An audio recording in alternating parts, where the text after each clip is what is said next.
कदीम ज़माने की बात है कि एक रजब नामी आदमी किसी जगह अपने 3 बेटों के साथ रहता था। इस आदमी के ख़ानदान की रिवायत थी कि इनके यहाँ जब भी कोई लड़का पैदा होता तो वो जिस महीने में पैदा हुआ होता उसका नाम उसी महीने पर रखा जाता था।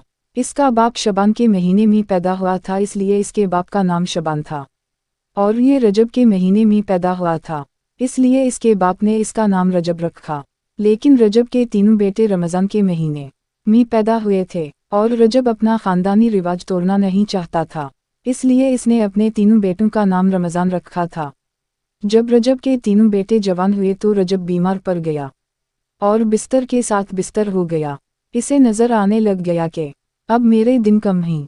इसने अपने तीनों बेटों को बुलाया और उनसे कहा कि रमज़ान को वरासत मिलेगी, रमज़ान को वरासत नहीं मिलेगी और रमज़ान को वरासत मिलेगी।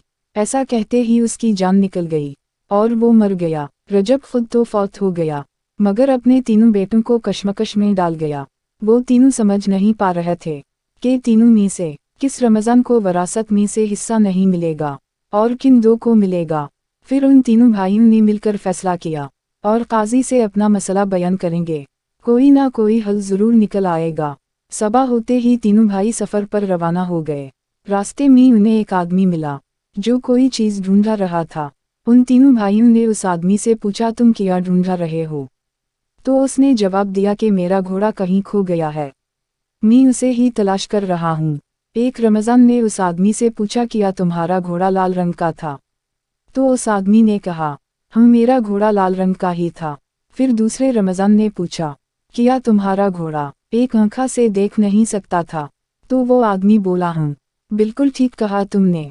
फिर तीसरा रमज़ान बोला, क्या तुम्हारा घोड़ा एक टांग से लनगड़ा कर चलता था? वो शख्स बोला, हाँ ऐसा ही है। वो शख्स बोला, लगता है तुम लोगों ने मेरे घोड़े को देखा है, बताऊं वो कहाँ है? तीनों भाई मिलकर बोले, हमने तो आपके घोड़े को कहीं नहीं देखा, हमें आप लोगों के घोड़े के बारे में नहीं मालूम। जब इस आदमी ने ये बात सुनी तो वो आग बबूला हो गया और बोला, तुम तीनों ने ही मेरे घोड़े को चराया है, उसे कहाँ बीच आए हो? मैं तुम तीनों को काजी के पास लेकर जाऊंगा। तो तीनों रमज़ान मिलकर बोले, ले जाओ हमें काजी के पास, हम वैसे भी इस शहर में काजी साहिब से ही मिलने आए थे। वो शख्स उन तीनों को काजी के पास ले जाता है। काजी के पास पहुंचते ही घोड़े वाले आदमी ने सारा माजरा बयान किया। काजी बोला, तुम तीनों भाइयों ने जिस तरह से घोड़े की निशानियां बताई है उससे साफ साफ पता चलता है कि इस आदमी का घोड़ा तुम तीनों के ही पास है। तुम तीनों भाइयों के लिए यही बेहतर है कि तुम तीनों भाई अपने जुर्म का इतिराफ़ कर लो। तीनों रमज़ान बोले, हमने घोड़े को नहीं देखा है, हमने तो बस उसके आसार दिखे थे। फिर पहला रमज़ान बोला, मैंने रास्ते में देखा था कि एक तरफ का घास चढ़ा हुआ है लेकिन दूसरी तरफ का घास वैसा ही था, इसलिए मुझे अंदाज़ा हुआ कि ये जानवर एक आँखा से काना है। दूसरा रमज़ान बोला, मैंने देखा था कि जिस जगह से घास चरी हुई थी उस जगह किसी जानवर की दम के लाल रंग के बाल गिरे हुए थे और इस बात से मुझे अंदाज़ा हुआ कि ये जानवर लाल रंग का है। तो मैंने इससे पूछ लिया, क्या तुम्हारा घोड़ा लाल रंग का था? फिर तीसरा रमज़ान बोला, मैंने देखा कि रास्ते में 3 कदमों के निशान गहरे थे, जबकि एक निशान बिल्कुल हल्का सा था। इस बात से मुझे पता चल गया कि ये जानवर एक टांग से लनगड़ा है, इसलिए मैंने इससे पूछा, क्या तुम्हारा घोड़ा एक टांग से लनगड़ा था? काजी ने घोड़े के मालिक से कहा कि तुम यहाँ से जाओ, तुम्हारा घोड़ा इन तीनों के पास नहीं है और न ही इन्होंने तुम्हारे घोड़े को देखा है।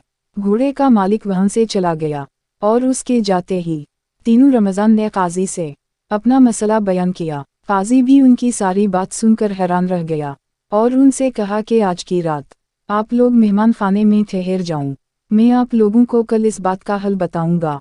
तीनों भाई मान गए। मेहमान खाने में इन तीनों को महसूस हुआ कि उनकी निगरानी की जा रही है। थोड़ी देर बाद उन तीनों के लिए खाने में गोश्त और रोटियां पेश की गई। पहले रमज़ान ने कहा कि ये रोटियां किसी हामिला औरत ने पकाई हैं और वो अपने हमल के आखिरी अय्याम में है। दूसरा रमज़ान खाना देखते ही बोला, ये गोश्त कुत्ते का गोश्त है। फिर तीसरा रमज़ान बोला, ये काजी अपनी मां की जायज़ औलाद नहीं है, ये नाजायज़ है। जो लोग उन तीनों भाइयों की निगरानी कर रहे थे उन्होंने जाकर सारी बात काजी को बता दी।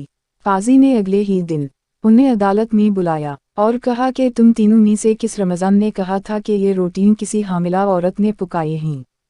तो एक रमज़ान बोला मैं हूँ, मैंने कहा था। काजी ने पूछा तुम्हें कैसे पता चला? तो वो रमज़ान बोला कि रोटियां एक तरफ से कच्ची थी और दूसरी तरफ से पकी हुई थीं। इससे ये पता चला कि रोटियां पकाने वाली हामिला है। उससे ज़्यादा तकलीफ की वजह से झुका नहीं जा रहा था और उसने जल्दी जल्दी में आधी कच्ची और आधी पकी हुई रोटियां बनाई हैं। काजी ने उससे कहा कि तुम वो रमज़ान हो जिसे उसके बाप की विरासत में से हिस्सा मिलेगा। फिर काजी ने बोला तुम में से किसने कहा था कि ये गोश्त कुत्ते का है? तो दूसरा रमज़ान बोला मैंने कहा था। काजी ने पूछा तुम्हें कैसे मालूम?